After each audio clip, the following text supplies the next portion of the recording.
कल तक तो आपकी युति जो थी वो कॉम्युनल एजेंडे पे चल रही थी, ऐसा विपक्ष आरोप लगाता था।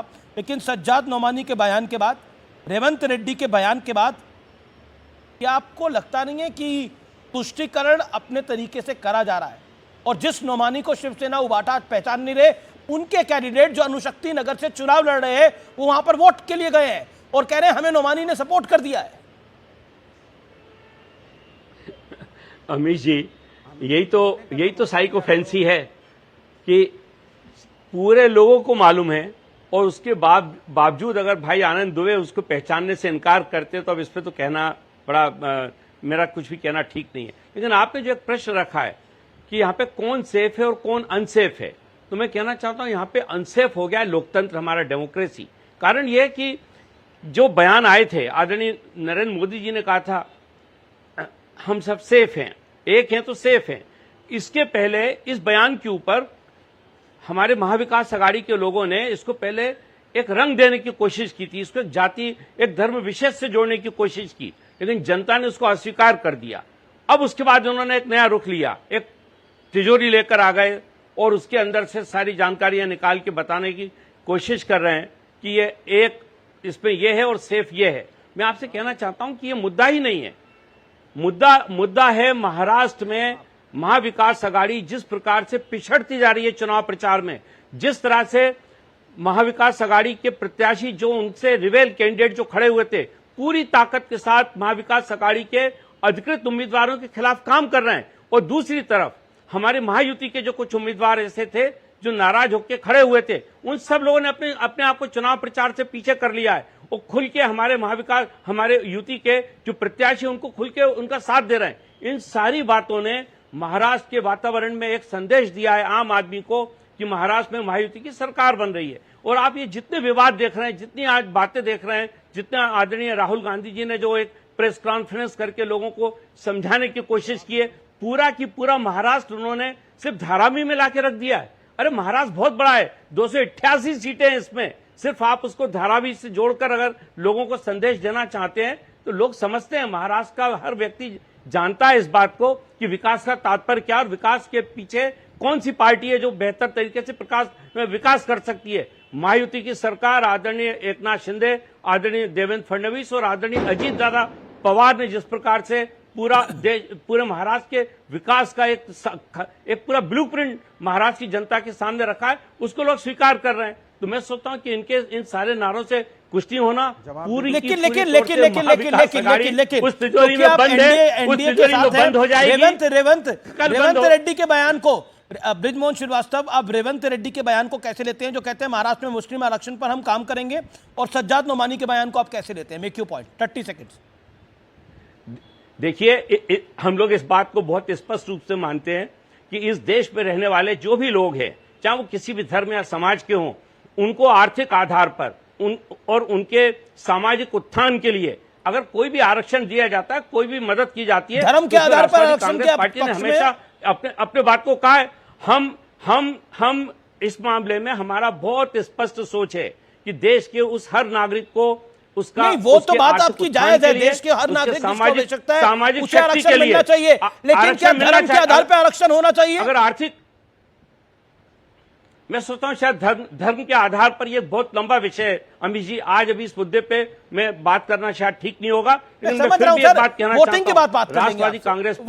राष्ट्रवादी कांग्रेस पार्टी इस मामले में वोटिंग के बाद बात करूंगा आपसे। आनंद दुबे, लेकिन इससे बीच एक बहुत बड़ा बयान आ गया है मेरे पास इस समय, बहुत बड़ी खबर है। संत समाज के लोग, महामंडलेश्वर स्वामी हंसराज उदासीन ने एक बड़ी स्टेटमेंट जारी करी है। सज्जाद नोमानी ने जो बयान दिया था उसके बाद यह बड़ी स्टेटमेंट है। महामंडलेश्वर स्वामी हंसराम उदासीन ने, सज्जाद नोमानी ने वोट जिहाद की अपील करी थी एक तरह से, और कहा था बीजेपी वालों का हुक्का पानी बंद करना चाहिए और वोट जिहाद के खिलाफ एकजुट होना होगा। सनातनियों को एकजुट होकर भारतीय जनता पार्टी को वोट करना होगा। देश और सनातन के लिए यह आवश्यक है। महामंडलेश्वर स्वामी हंसराम का बयान मेरे पास है, सुना देते हैं आपको। यह बड़ी खबर है इस समय, और इसके अलावा भी कई साधु संत बोले हैं। इस्लामिक स्कॉलर सज्जाद नोमानी जी ने जिस तरह वोट जिहाद का ये एक समाचार मिल रहा है, जिसने भी भारतीय जनता पार्टी को वोट दिया उसका हुक्का पानी बंद करने का उन्होंने ऐलान किया है। तो मैं समस्त सनातनी व हिंदू समाज को कहूँगा, अपने देश, अपने राष्ट्र, अपने सनातन की सुरक्षा के लिए हिंदुओं को सबको एक होकर भारतीय जनता पार्टी के पक्ष में वोट करना चाहिए। और मेरे पास जो रिपोर्ट्स आ रही हैं, इसके अलावा कई और साधु संतों ने अपील करी है कि अगर दूसरी तरफ से वोट जिहाद की बात है तो फिर इस तरफ से भी ऐसा ही होना चाहिए। अब बताइए, कुल मिलाकर ये धर्म गुरुओं की लड़ाई बन के रह गई है। पहले आप सज्जाद नोमानी का समर्थन कर रहे थे, विवेक श्रीवास्तव, आनंद दुबे, अब क्या कहेंगे? जवाब दे दो। आनंद दुबे। अमीश भाई, दो चीजें कहूंगा। अमीश भाई पहले मैं, अमीश भाई जी, अमीश भाई, महाराष्ट्र की जनता कह रही है बोलो राम कृष्ण हरि बजाओ तुतारी। तो क्या जो रामकृष्ण हरि का नाम ले रहे हैं वो लोग हिंदू नहीं है? जो हिंदू भाई बहन हाथ में मशाल लेकर अंधेरे के खिलाफ लड़ाई लड़ रहे हैं और कह रहे हैं कि मशाल ही उजाला लाएगा, वो हिंदू भाई बहन नहीं है। जो कांग्रेस का हाथ का पंजा लोगों को रोजगार देना चाहता है, लोगों के लिए विकास करना चाहता है, महंगाई कम करने की बात करता है, भ्रष्टाचार रोकने की बात करता है, क्या वो हिंदू भाई बहन नहीं है? हिंदू इकट्ठा हो चुके हैं। हिंदुओं ने तय कर लिया है कि महायुति का सुपड़ा साफ करेंगे। ये जो नकली हिंदूवादी पार्टियां हैं, जो चोरी करके नाम और चिन्ह लेके भागी है, चाहे घड़ी हो और चाहे तीर कमान हो, वापस जनता इनको लेकिन ये साधु संतों पर आप क्या कहते हैं? लेकिन ये साधु संतों पर आप क्या कहते हैं? महामंडलेश्वर स्वामी हंसराम करते हैं, महंत राजूदास का हम सम्मान करते हैं जी। 98% साधु संत महाविकास आघाड़ी के साथ हैं। 1-2% महंत दुर्गादास अखिल भारतीय अखाड़ा परिषद ने भी यही ऐलान किया है। फिर भी हम उनका सम्मान करते हैं। अभी मुक्तेश्वरानंद जी ने कहा कि जब तक उद्धव ठाकरे जी पुनः मुख्यमंत्री नहीं बन जाएंगे मुझे चैन नहीं आएगा। हम महामंडलेश्वर आचार्य जी का बहुत बहुत स्वागत करते हैं उनके इस बयान का, जिन्होंने हमारे धर्म रक्षा संघ के राष्ट्रीय अध्यक्ष सौरभ गौड़ ने भी इसी तरह का बयान दिया है। सर, इंटरप्शन के बिना बिल्कुल बोलिए। इन्होंने कहा कि कुछ लोग नकली हिंदू है, ये असली है ना, असली वाले हैं, चेकिंग वाले।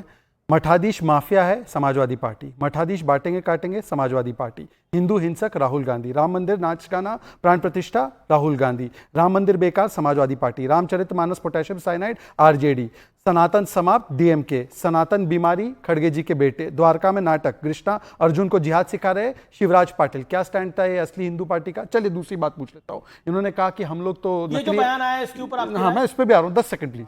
नकली हिंदू हम है ना, ये असली हिंदू है ना। बाला साहब ठाकरे का वीडियो है, मैं आपको बता देता हूं। उन्होंने बोला कि बाबरी कलंक थी, उसको लात मार के गिराया और हम मंदिर के साथ खड़े। एक बार आनंद दुबे जी, आप बाबरी को कलंक मानते कि नहीं मानते? और अनुराग जी, आप बाला साहब ठाकरे जी की इस बात को अग्री करते कि नहीं करते? सुन लीजिए प्लीज, बीच में नहीं अमीश जी, बीच में नहीं, फ्लो टूट जाता है। ये बार बार ऐसे कर रहे हैं अमीश जी, और आप अलाउ कर रहे हैं। अमीश जी, अब ये तरीका ठीक नहीं है। अमीश जी, मेरे 40 सेकंड है। अमीश जी प्लीज, मेरे 20 सेकंड बाकी है, 10 सेकंड 15 सेकंड बाकी है। तीसरी बात, इनसे एक बात पूछ लीजिए, बाबरी कलंक है कि नहीं? दोनों महानुभाव इस बात को माने। और आखिरी बात, दोनों इस बात को माने। और पता है, ये जो अभी मैंने नोमानी की तस्वीर दिखाई भास्कर के पति के साथ, ये क्यों नहीं बोल रहे पता है? क्योंकि भास्कर का पति ओरिजिनली शरद पवार फैक्शन में आया कहां से? समाजवादी पार्टी से। वो समाजवादी पार्टी का नेता था। तो पूछे अनुराग से कि क्या स्टैंड है। समाजवादी पार्टी ने नोमानी के स्टैंड का समर्थन किया अबू आजमी ने, और रईस शेख ने बोला मुस्लिम मैनिफेस्टो बनना चाहिए, 10% आरक्षण मिलना चाहिए। पूछे अनुराग से, पूछे कि मठाधीश माफिया होते हैं ना, वो पूछे इनसे कि बाबरी कलंक है कि नहीं है। अनुराग विषय पर आते हैं, और मेरा निवेदन है विषय पे बोलिए। लेकिन मेरा आपसे निवेदन है, बोलने दीजिएगा भाई। आप अगर आपको 25 मिनट बीजेपी से बुलवाना है तो हम लोग को फिर काहे बुलवाया? तो बोलने तो दीजिए, कम से कम 40 सेकंड बोलने दीजिए, उसके बाद उठा दीजिए, कोई दिक्कत नहीं है। ठीक है, सवाल यह है कि अभी इन्होंने सवाल अनुराग अयोध्या की बात की, नहीं, आपने बोला कि 25-30